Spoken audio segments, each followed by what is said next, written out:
Alan Watts reveals you're not anxious, you've just awakened. Have you ever asked yourself, what if my anxiety isn't a sign that something's wrong with me, but a sign that something real is waking up inside me?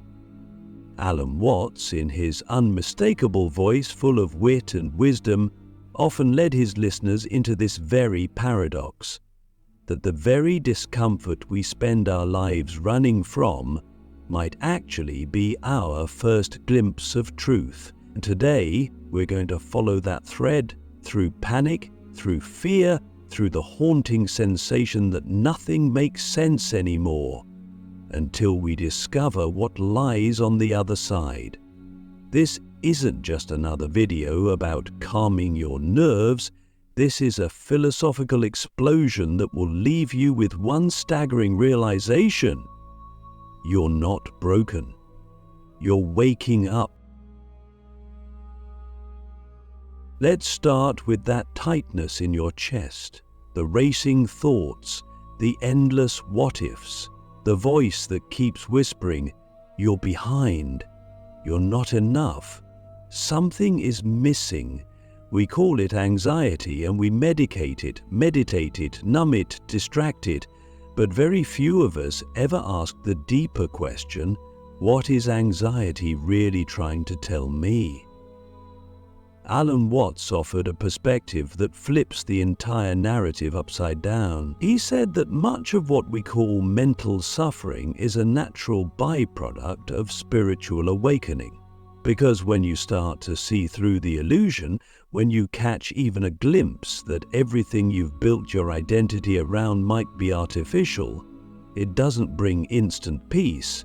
It brings shock, confusion, disorientation.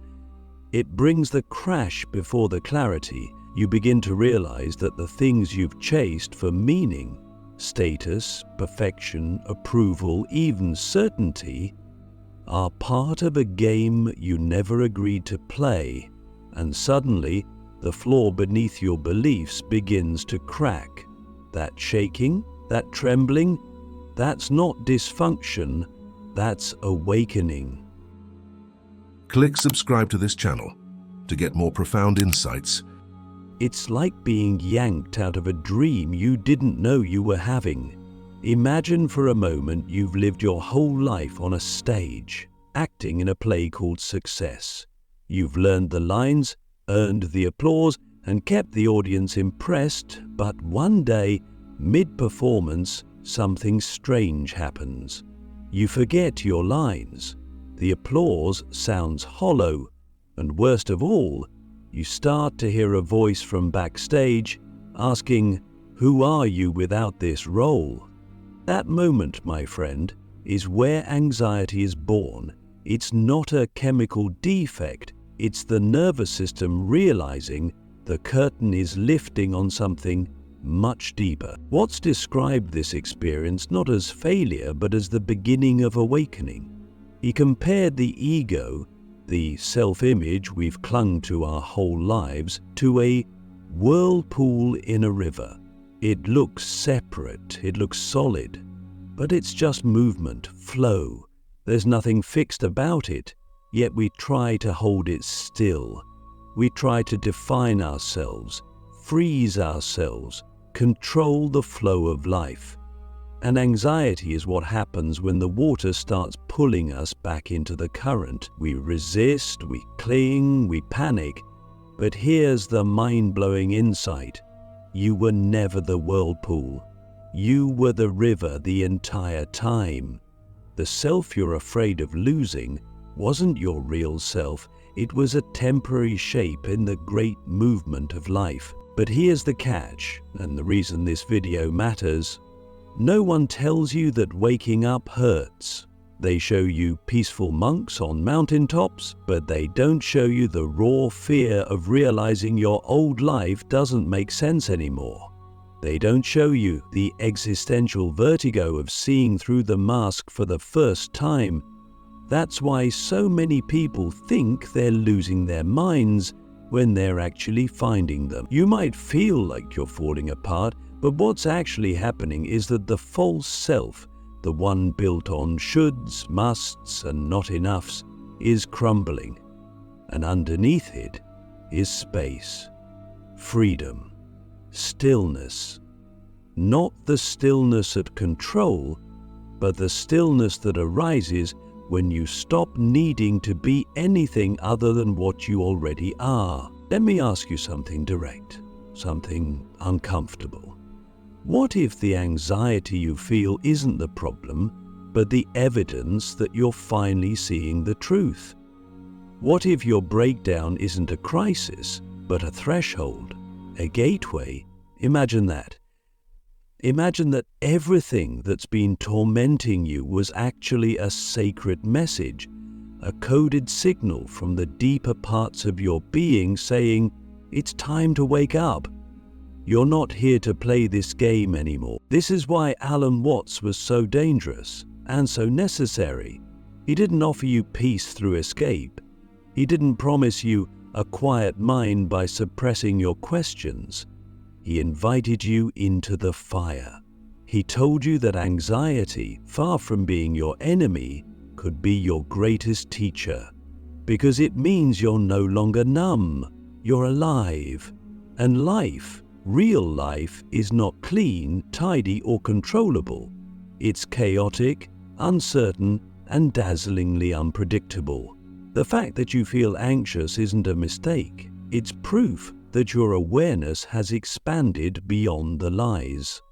And so, as we move forward in this journey, the real question is not, how do I get rid of anxiety?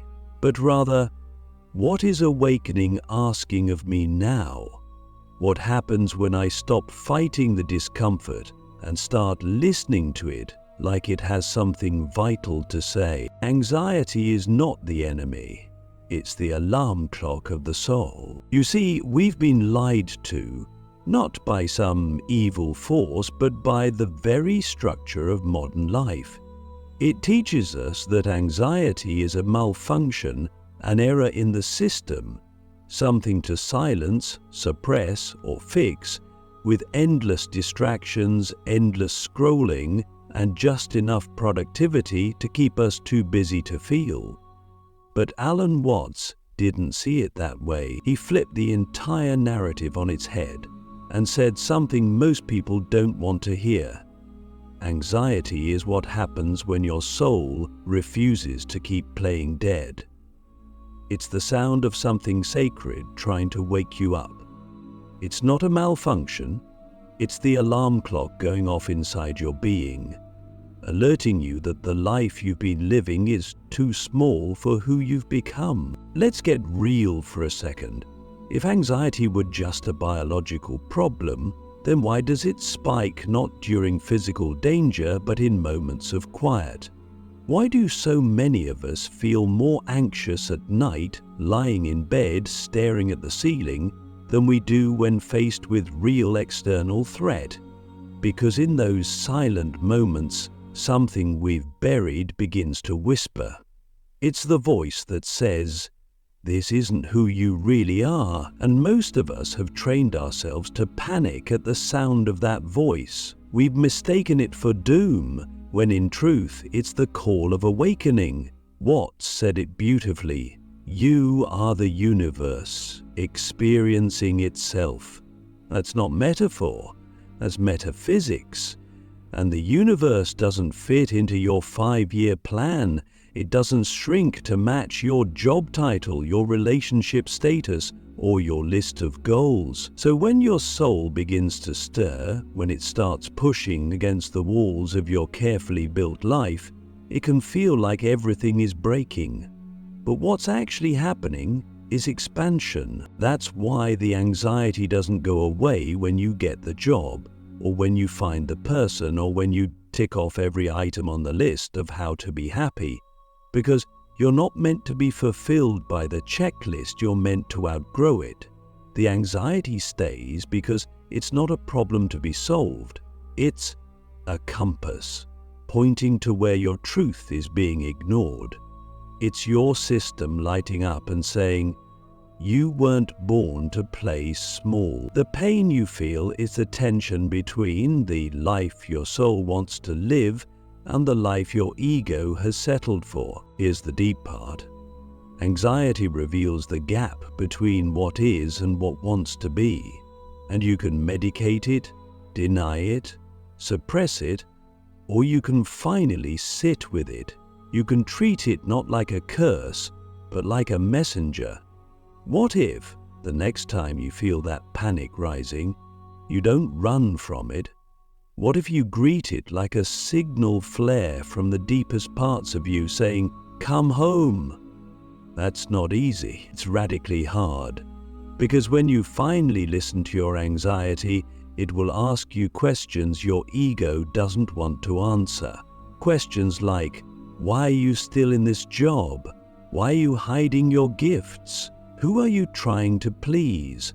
Why do you fear stillness? What's said that all fear stems from trying to hold on to the illusion of control. We try to control the narrative, the future, the perception others have of us, and anxiety is what rushes in when the illusion cracks. But here's the thing, you don't need control to be free. You need honesty, you need courage, you need enough stillness to feel what your soul has been trying to tell you for years. And what it tells you may not be logical, may not be convenient, but it will be true. That truth is the only thing strong enough to dissolve anxiety at its root. Not just treat it, not just mute it, but actually alchemize it into clarity. That's the forgotten power of anxiety. It contains insight. Buried beneath the shaking hands and racing heart is a compass. It's pointing to the exact parts of your life that are no longer in alignment. The more intense the anxiety, the more urgent the message. And when you stop treating it like an enemy and start treating it like an invitation, something miraculous happens. You begin to move. You begin to make choices that scare your ego but liberate your soul. You leave the job. You speak your truth. You walk away from what looks perfect but feels hollow. You stop outsourcing your worth. You stop negotiating with your fear, because you realize anxiety isn't trying to ruin your life. It's trying to return you to it. And yes, it may be messy. Yes, the people around you may not understand. But for the first time, you're not just surviving, you're awakening. You're no longer asleep inside a life that looks good on the outside but feels like death on the inside. You're awake, raw, alive, pulsing with something ancient and real, the same thing that moved the stars into place, that carves rivers through stone, that breathes through every tree. It is you, and it is rising. So the next time anxiety comes, don't fight it. Don't flee. Ask it, what are you here to show me? Then get very quiet. Because if you listen closely enough, anxiety will lead you home. The breakdown is the breakthrough. Why falling apart is your soul's way of rebuilding. Most of us were taught to fear the moment we lose control. We fear the crack, the collapse, the breakdown. We associate falling apart with failure, with shame, with weakness. But Alan Watts taught something radically different, something so shocking that most people spend their entire lives trying to unhear it once they've heard it. He said that when you finally start to fall apart, it's not the end of you, it's the end of the illusion you were never supposed to carry in the first place. The breakdown is not a malfunction, it's a divine interruption. It's your soul revolting against a life built on pretending, forcing you to finally face the truth. You're not who you thought you were, and that's the best thing that could ever happen to you. Let's be honest, something in you wants to break. Not in a destructive way, but in a real way. You want the mask to fall. You want to stop pretending that everything's fine when it isn't. You want to stop showing up in rooms that shrink you. You want to stop nodding and smiling when your heart is aching. And the moment that longing becomes unbearable, the moment the pressure of keeping it all together becomes more painful than the risk of letting it fall apart, that's when the breakdown begins. You start forgetting how to fake it. You start crying in places you used to stay composed. You start saying, "I don't know," when people ask how you're doing, and at first that feels like weakness. It feels like death. But what's really dying is the version of you that was never truly alive. Watts once said, "To resist change, to try to cling to life, is like holding your breath. You'll suffocate." And isn't that what most of us do?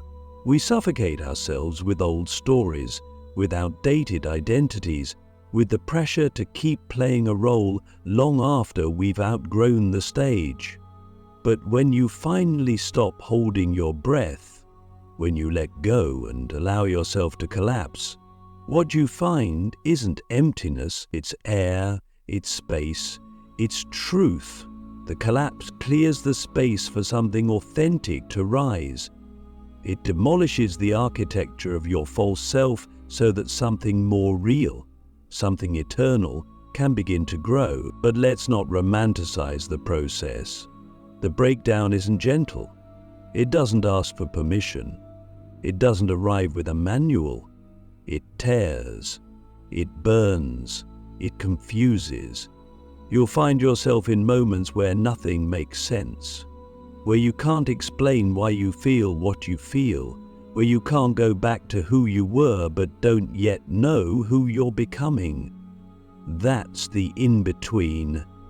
That's the cocoon phase, and it is sacred. It's the dark night of the soul that mystics have spoken of for centuries. It's not a punishment. It's an initiation. You are being dismantled but not destroyed. The parts of you that can't survive truth are being removed, and what remains is what was always real beneath the noise.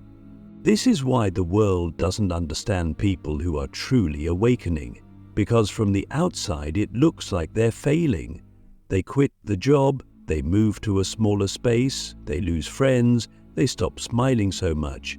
But underneath all that, something extraordinary is happening. They are rebuilding their life with truth as the foundation. Not approval, not image, not fear, truth.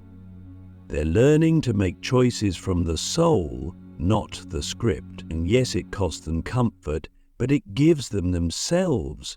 So I'll ask you something only you can answer.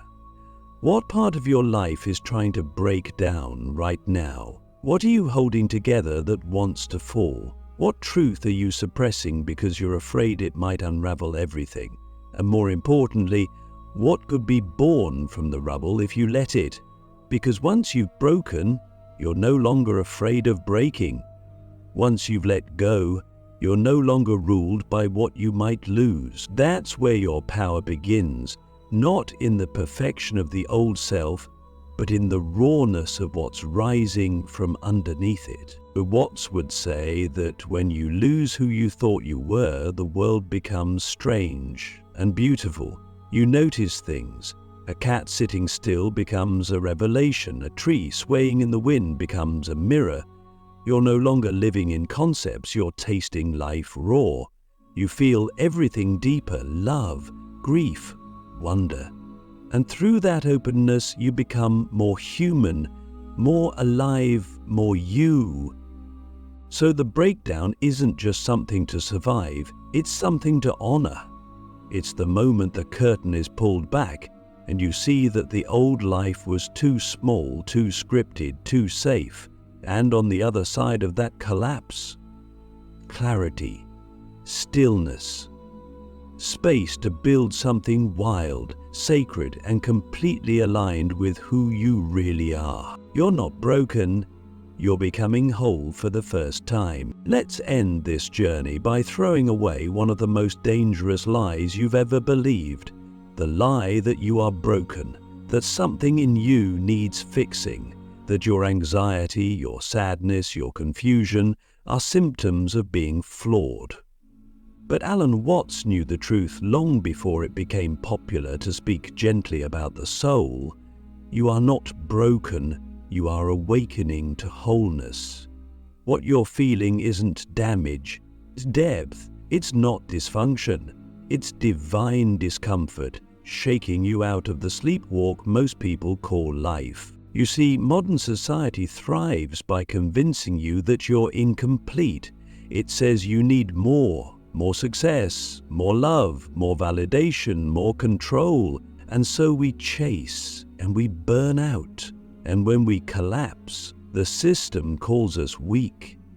But what if your breakdowns weren't signs of failure, but signs that your soul can no longer tolerate the lie? That you're done living in a fractured version of who you are. That's what Alan Watts meant when he said, man suffers only because he takes seriously what the gods made for fun. We take the persona seriously. We forget it was a mask. And the moment we glimpse behind it, even briefly, we panic. Because what we find isn't a new identity, it's nothing, or so it seems. But here's the paradox. It's in that nothingness, that silence beneath the noise, where your wholeness lives. Not as a checklist of accomplishments, not as a new set of beliefs, but as presence, awareness, peace that doesn't depend on anything being a certain way. You're not meant to be a flawless, polished product. You're a living contradiction. You're light and shadow, certainty and doubt, strength and softness. And the more you allow yourself to hold all of that, the confusion, the grief, the wonder, the more you discover you were never broken. You were just incomplete. Think about it. The moments you felt most alive were rarely the ones where everything was perfect. They were the ones where you were real, vulnerable, present. They were the moments when the masks slipped and the heart took over. When the roles fell away and you stood in your raw humanity, trembling but true. That's not brokenness. That's wholeness in motion. So if you feel like you're falling apart, I want to offer this. You're not falling apart.